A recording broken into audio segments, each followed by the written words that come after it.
सुबह सुबह अखबार को हाथ में लिया तो दहेज की भारी मांग के कारण सगाई टूटने पर युवती ने कर ली आत्महत्या। अखबार में छपी हेडलाइन पर मेरी नज़र पड़ी, जिसे पढ़कर मेरा मन भारी हो उठा। वही पुरातन खबर जो प्रायः सुर्खियां बनती है और बरसों से बनती चली आ रही है। ना जाने इसका अंत कब होगा। अखबार में छपी इस खबर ने एक बार फिर हमारी सहेली ज्योति की कहानी याद दिला दी। ज्योति की कहानी कोई कपोल कल्पती कथा नहीं, सच्चाई है। वर्षों पहले की घटना आज मेरी आंखों में आंसू बनकर छलक उठी। उस सुबह 4 बजे फ़ोन की घंटी ने मुझे हड़बड़ाकर उठा दिया था। कॉल रिसीव किया तो उधर से खबर मिली। हेलो अनामिका दीदी। मैंने कहा हाँ, मैं अनामिका ही बोल रही हूँ। ज्योति दीदी नहीं रही, उसने आत्महत्या कर ली। मैं उनकी छोटी बहन ममता बोल रही हूँ। क्या? ज्योति की आत्महत्या की खबर से मेरा सर्वांग सिहर उठा था। ज्योति मेरी बचपन की सखी थी, एकदम हंसमुख, मिलनसार, जिंदा दिली से भरपूर। कॉलेज में भी हम दोनों साथ में थे। मैं हिंदी ऑनर्स की छात्रा थी और वो गणित की। ऐसी अभिन्न मित्रता, जैसे 2 शरीर और एक प्राण। अनामिका, हम दोनों कभी जुदा नहीं होंगे, कहने वाली ज्योति इस तरह अचानक मुंह मोड़कर उस दुनिया में चली जाएगी जहां से कोई वापस नहीं लौट सकता। मेरे ज़हन में इसकी कल्पना तक नहीं थी। मैं भीगी भीगी ज्योति के घर पहुंची। आंगन में ज्योति का नश्वर शरीर रखा हुआ था। परिजनों का हृदय विदारक रुदन सबको पीड़ा से जड़ बना रहा था। मुझे देखते ही ज्योति की माँ चीख पड़ी, अनामिका, तेरी सहेली हम सबको दगा दे गई। मैं मूक बधिर सी बैठी थी। सांत्वना के सारे शब्द ना जाने कहाँ विलुप्त हो गए थे। जमीन पर पड़ी गहरी नींद में सो रही ज्योति का मासूम चेहरा ऐसा लग रहा था जैसे अचानक वो खिलखिलाती हुई उठ जाएगी और कहेगी, डरा दिया ना। उसके नीले पड़ते चेहरे को एकटक निहारती मैं गहरी सोच में डूबती चली गई। हंसमुख, चंचल और बेहद सुंदर ज्योति अपने मृदु व्यवहार से सबके दिल में घर कर जाती थी। दूसरों की आवाज़ की नकल करने में इतनी माहिर कि मेरी माँ भी उसकी आवाज़ सुनकर समझती कि मैं बोल रही हूँ। कुशाग्र बुद्धि, सुघड़, मिलनसार ज्योति की खुशियों को उसी दिन से मानो ग्रहण लग गया था जिस दिन उसका विवाह अखिलेश के साथ तय हुआ था। विवाह तय होने पर भावी खुशनुमा जीवन की मधुर अनुभूति ने उसके मासूम हृदय पर जो मीठी सी दस्तक दी थी, वो कल गहरे घाव में बदल उसका जीवन ही लील जाएगी। ज्योति को इसका तनिक भी आभास ना था। उसने जब अपने भावी पति अखिलेश के बारे में मुझे बताया था, तब उसके मुखड़े पर प्रतिबिंबित लज्जा की लाली और आंखों की चमक में बहुत कुछ कौंधा था। उसकी आशाएं, सपने, उसकी प्रतीक्षा मानो मुखर हो उठी थी। वो MBA करके मुंबई की एक बड़ी कंपनी में काम करते हैं। अपना फ्लैट, कार, सब कुछ है। वो बहुत सुंदर है। उसकी पलकें लाज से भारी हो उठी थी। हाँ भाई, अब तो तुझे ससुराल और अपने उनके सिवा कुछ भी अच्छा नहीं लगेगा। इतने बड़े घर की बहू जो बनने जा रही है, लगता है शादी के बाद तू मुझे भी भूल जाएगी। मैंने मीठी चुहल की तो वो बेसाख्ता मेरे गले से लिपट भीगे स्वर में बोली, कैसी बातें करती है नीरू, मैं और तुझे भूल जाऊं? दुनिया इधर की उधर हो जाए, पर ये कभी नहीं हो सकता। एक तू ही तो है जिससे मैं सारा दुख दर्द बांट सकती हूँ। कितना गलत कहा था ज्योति ने। कहाँ बांट पाई वो अपना सारा दुख दर्द। अगर मुझे उसकी खंडित मानसिक दशा का जरा भी अनुमान होता तो क्या आज वो सारे रिश्ते नाते तोड़ जा सकती? भीषण आर्तनाद, भारी विलाप के स्वर ने मेरी सोच पर विराम लगा दिया था। ज्योति का पार्थिव शरीर 4 कंधों पर चढ़कर अंतिम यात्रा हेतु तैयार था। हे ईश्वर, जो कुछ ज्योति के साथ घटा किसी भी लड़की के साथ ना घटे। मन ही मन प्रार्थना करती मैं जार जार रो पड़ी थी। हृदय वेदना से फटा जा रहा था और भीगी आंखों में बीती घटनाएं पुनः चलचित्र की भांति नृत्य कर उठी थी। अपनी सगाई के दिन कितनी खुश थी ज्योति। सबकी नजरें बचाकर वो बार बार ड्रेसिंग टेबल के दराज में रखी अखिलेश की तस्वीर निहार रही थी। उसकी ये हरकत मेरी दृष्टि से छिपी नहीं थी और चोरी पकड़ी जाने पर कितनी लजा गई थी वह, और मैं दिल खोल कर हंस पड़ी थी। अखिलेश और उसका परिवार वालों को देखकर सबने ज्योति के भाग्य को सराहा था। माता पिता, 2 छोटी बहनें, 1 छोटा भाई, भरा पूरा परिवार था अखिलेश का। अब ज्योति प्रायः सपनों की मादक दुनिया में खोई रहती। 2 महीने बाद शादी की तिथि निर्धारित हुई थी। एक दिन वह मेरे घर आई तो उसके सुंदर मुखड़े पर विषाद की गहरी बदलियां देख मैंने टोका था, क्या हुआ ज्योति? अनामिका, क्या बेटी के रूप में जन्म लेना पाप है? ये तू क्या कह रही है? मैं हतप्रभ थी। लड़कियों के गुण, उनकी शिक्षा, आचार व्यवहार सब कुछ रुपयों की आगे गौण क्यों समझ लिए जाते हैं? अगर अखिलेश एक अच्छे उपयुक्त वर है तो क्या मैं भी उनके योग्य नहीं हूँ? आखिर हुआ क्या? उन लोगों ने 7 लाख कैश और एक मारुति वैन मांगी है। पता है मुझे उदास देखकर पापा ने क्या कहा? बोले, बेटी, मन में कोई अपराध बोध मत पालो, ये समाज की रीत है। पिता का फर्ज है तुम बस आने वाले खुशनुमा भविष्य के बारे में सोचो। पर अनामिका, आज मुझे अपने अस्तित्व पर शर्म आ रही है। पापा घर के बगल की 4 कट्ठा जमीन भी बेच रहे हैं जहां हमारा बचपन खेलते कूदते घरौंदे बनाते गुजरा है। वो फूट फूट कर रो पड़ी थी। मेरी समझ में नहीं आ रहा था मैं उसे कैसे सांत्वना दूं। मैं भी तो एक लड़की थी, उसी की तरह विवाह की दहलीज पर खड़ी, भविष्य के सुंदर स्वप्न बुनती, पर भीतर से भयभीत समाज, रीति रिवाज, इन सब चीज़ों से मुझे भी तो 2-4 होना पड़ेगा। या सोचती गहरी व्यथा से प्रत्यक्ष साक्षात्कार करती। वक्त अपनी गति से बीतता रहा। ज्योति की विवाह की तिथि विभिन्न कारणों से टलती रही। एक दिन मैंने पूछा तो वो फट पड़ी, अब मैं क्या कहूँ? मेरे भावी ससुर जी का कहना है पहले उनकी बेटी का ब्याह होगा, फिर हमारी शादी होगी। पापा बता रहे थे हमारे दिए रुपये ही उन्होंने अपनी बेटी के ससुराल वालों को दिए हैं। अच्छा, कब होगी तेरी ननद की शादी? दिसंबर में। इसका मतलब है जनवरी फरवरी में तेरे ब्याह की मिठाई खा सकूंगी, है ना? मैंने हंसकर कहा था तो वो भारी स्वर में बोली थी, पता नहीं, इंसान जो सोचता है हमेशा वही नहीं होता। वक्त कभी कभी हर मोड़ पर परीक्षक की तरह खड़ा मिलता है। ना जाने ज्योति को अभी कितनी परीक्षाओं से गुजरना था। इस बीच एक ऐसी घटना घटी जिसने ज्योति को तोड़कर रख दिया। एक सुबह उसके भावी ससुराल से फोन आया कि गाड़ी और शेष 2 लाख रुपए जो विवाह के समय देने थे, सप्ताह भर के भीतर दे दिए जाएं, तभी विवाह की तिथि तय होगी। ज्योति के पिता ने बार बार विनती की कि वे अति शीघ्र सब कुछ दे देंगे। शादी जल्द से जल्द नहीं हुई तो लोग तरह तरह की बातें बनाएंगे। समाज और रिश्तेदारी में भी विभिन्न तरह की बातें उठेगी। लगभग 1.5 वर्ष से केवल तिथियां दी जा रही है, पर अखिलेश के पिता की एक ही जिद थी, अभी सब कुछ दे दिया जाए, जून के पहले सप्ताह में शादी जरूर हो जाएगी। ज्योति के पिता मजबूर थे। मन में विचारों का बवंडर उठ खड़ा हुआ था। आखिर क्यों बार बार शादी की तिथि बढ़ाई जा रही है? लड़का सगाई के बाद ना तो एक बार भी आया है, ना कभी फोन या पत्र के माध्यम से संपर्क हुआ है। ऊपर से बार बार रुपयों की मांग, कोई संवेदना, कोई गहन विचार नहीं। बेटी की चिंता उन्हें घून की भांति अंदर ही अंदर खाए जा रही थी। चिंता का परिणाम यह हुआ कि अचानक गहरे मानसिक तनाव के कारण हृदयाघात से मौत।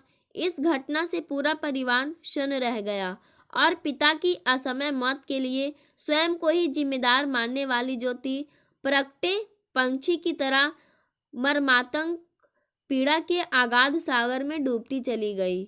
ज्योति के पिता की मृत्यु का समाचार सुनकर उसके भावी ससुराल वाले भी मातम पुरसी के लिए आए, तो समाज के गणमान्य लोगों ने भी जल्द से जल्द विवाह संपन्न कराने की बात कही, पर जिस व्यक्ति के मन में जीवित व्यक्ति के प्रति कोई संवेदना ना हो, उससे मृत व्यक्ति की आत्मा की शांति हेतु उपाय करने की याचना करना भी सर्वथा गलत साबित हुआ। दबी जुबान से ही सही, पर ज्योति के ससुर ने स्पष्ट कह दिया, हमने जो कहा है उसे तो आपको मानना ही होगा। आप जल्द से जल्द व्यवस्था करें। अखिलेश दशहरे की छुट्टियों में आ रहा है, शादी भी हो जाएगी। ज्योति की माँ और बड़े भाई का बुरा हाल था। ज्योति के बाद उसकी छोटी बहन ममता का विवाह भी करना था। कैसे सारी व्यवस्था होगी, ये कराल प्रश्न मुंह बाए खड़ा था। आखिरकार तय हुआ कि ज्योति के पिता की प्रोविडेंट फंड और गांव की पुश्तैनी जमीन बेचकर किसी तरह ज्योति का विवाह कर दिया जाए। इन सारे घटनाक्रमों के बीच ज्योति जल बिन मछली की तरह तड़प रही थी। मैं ज्योति की आंतरिक वेदना से अनभिज्ञ नहीं थी। पल पल रिश्ते टिश्ते उसके घावों की पीड़ा को मैंने भी महसूस किया था। एक दिन वो घर आई तो उसके पिता की मौत पर दुख प्रकट करने के लिए फ़ोन किया था। आहत ज्योति ने विह्वल होकर मुझसे कहा था, लगता है अखिलेश पिता के दबाव में आकर शादी कर रहा है। सूखी सी संवेदना प्रकट की उसने। उसके शब्दों में वेदना या प्रेम की उष्मा लेस मात्र ना थी। ऐसा लगा मानो कर्तव्य निभाया हो। ज्योति की बातें कई प्रश्नों को जन्म दे रही थी। अंतर मन में गूंजते प्रश्नों की घेरे में कैद वो तड़प रही थी। धीरे धीरे उसने घर से बाहर निकलना भी छोड़ दिया था। लोगों की भेदती नजरें, कई निरर्थक टोही प्रश्न उसकी पीड़ा को द्विगुणित जो कर देते थे। एक दिन उसके सारे सवालों के हल अचानक मेरे सामने आ खड़े हुए। मेरा मौसेरा भाई मुकुल, जो मुंबई में नौकरी करता है, 3 साल बाद घर आया तो हम सब बहुत खुश हुए। बातों ही बातों में पता चला कि अखिलेश उसका जिगरी दोस्त है। बेचारा माँ बाप ही दुश्मन बने हुए हैं उसके। एक तो बिना उससे पूछे उसकी शादी तय कर दी, ऊपर से लाखों रुपए दहेज के लिए ले लिए। मैंने बीच में ही बात काटते हुए पूछा, तो शादी क्यों नहीं कर लेता? वो एक महाराष्ट्रियन लड़की से, जो उसकी सहकर्मी भी है, प्रेम करता है। अगर किसी से प्रेम करता था तो माता पिता के अंधेरे में क्यों रखा? उसने सारी बातें परिवार वालों को बता दी थी, पर घर वाले इस विजातीय विवाह के लिए राजी नहीं थे। अखिलेश की माँ ने अन्न जल त्याग दिया, जहर खा लेने की धमकी दी तो वे बेमन से लड़की देखने को तो सहमत हो गया, पर साफ साफ कह दिया उसे सोचने के लिए वक्त चाहिए, बिना उससे पूछे बात आगे ना बढ़ाई जाए। फिर मेरे मन में तेज आंधियां शोर मचाने लगी थी। फिर क्या, अब वो ठान कर आया है कि शादी नहीं करेगा। उसे इस बात पर बेहद गुस्सा आया है कि लड़के वालों से रुपए लेकर उसकी बहन की शादी में खर्च भी कर दिए गए और उसे कुछ पता भी नहीं चलने दिया। शायद उसके पिता के मन में भय था कि अगर अखिलेश ने प्रेम विवाह कर लिया तो अपनी बेटी के ब्याह के लिए वो लाखों रुपए कहाँ से लाएंगे। सच कहता हूँ अनामिका, अखिलेश जैसा लड़का लाखों में एक होता है। वो तो माता पिता की बात मानकर अपने प्रेम की भी बलि देने को तैयार था, पर पिता ने उसे मोहरा बनाकर अपना मतलब साधा है। ये बात उसे भीतर तक दंश दी गई है। अगले महीने वो उसी महाराष्ट्रियन लड़की से कोर्ट मैरिज करने वाला है। मुकुल भैया ने बताया तो मेरे पांव तले जमीन खिसक गई। ज्योति का भोला चेहरा आंखों में घूमने लगा। मन का गुबार शब्दों के रूप में बह निकला। भैया कभी सोचा है, बाप बेटे की तकरार की चक्की में आखिर पिसेगी तो एक मासूम निर्दोष लड़की ही ना। सगाई की 1-1.5 साल बाद शादी टूट जाने पर लड़की पर क्या बीतेगी? समाज में उसकी बदनामी का जिम्मेदार कौन होगा? कितने लोग सच्चाई जान पाएंगे? लड़की के माथे ही कोई न कोई दाग लगा दिया जाएगा। मन में वेदना का बवंडर समेटती मैं ज्योति के घर पहुंची। एक कटु सत्य बताने के लिए मन ही मन हिम्मत जुटा रही थी कि ज्योति की माँ ने बताया रुपयों की व्यवस्था कर ली गई है, गांव वाला घर गिरवी रखकर। मैं आगे सुन नहीं सकी और वो सब कुछ बताती चली गई जो मुकुल भैया से पता चला था। ज्योति की माँ हतप्रभ रह गई थी और ज्योति का गोरा मुखड़ा फांसी की सजा पाए कैदी की तरह स्याह हो गया था। हे भगवान, ये तो नीचता की हद हो गई। अब क्या होगा? कहते हुए ज्योति की माँ ने सारी बात ज्योति के बड़े भाई दीपक को बताई तो वो भी सकते में आ गया। क्या आदमी इतना नीचे भी गिर सकता है पैसों की खातिर? अपने बेटे के साथ साथ एक मासूम लड़की की जिंदगी भी नर्क में झोंक दी कमीनों ने। अब तो वो चाहेंगे भी तो मैं बहन को कुएं में नहीं धकेलूंगा। रुपये तो उन्हें हर हाल में लौटाने होंगे।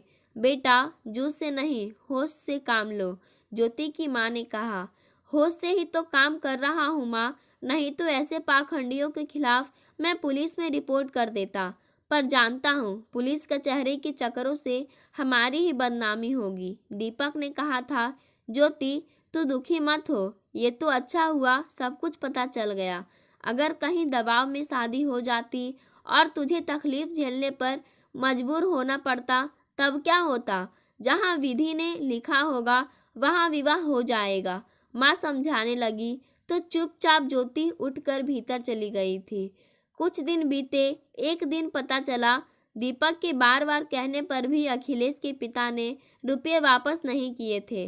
दीपक बेहद खिन्न था और अचानक वो आघातदायी हृदय विदारक घटना घट गई।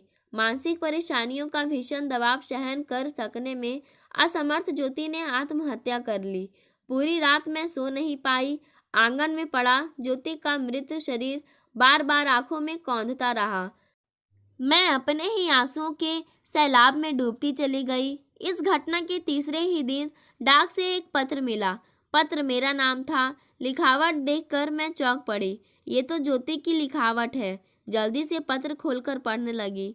जैसे जैसे एक एक शब्द पढ़ती गई पूरा शरीर पसीने से भीगता चला गया। आंखों के सिवा पूरा शरीर जैसे जड़ हो गया था। उसने लिखा था, मेरी प्यारी सखी, मेरी वेदना और पल पल रिश्ते घावों की पीड़ा से तुम अनजान नहीं हो। सारा दुख दर्द सदा तुम्हारे साथ बांटती आई हूँ। अंतिम पीड़ा भी आज बांट लूँ। तुम्हें जब पत्र मिलेगा मेरा अस्तित्व मिट चुका होगा। बताओ अनामिका, मेरा क्या दोष था? क्यों मेरी मासूम भावनाओं के साथ खिलवाड़ हुआ?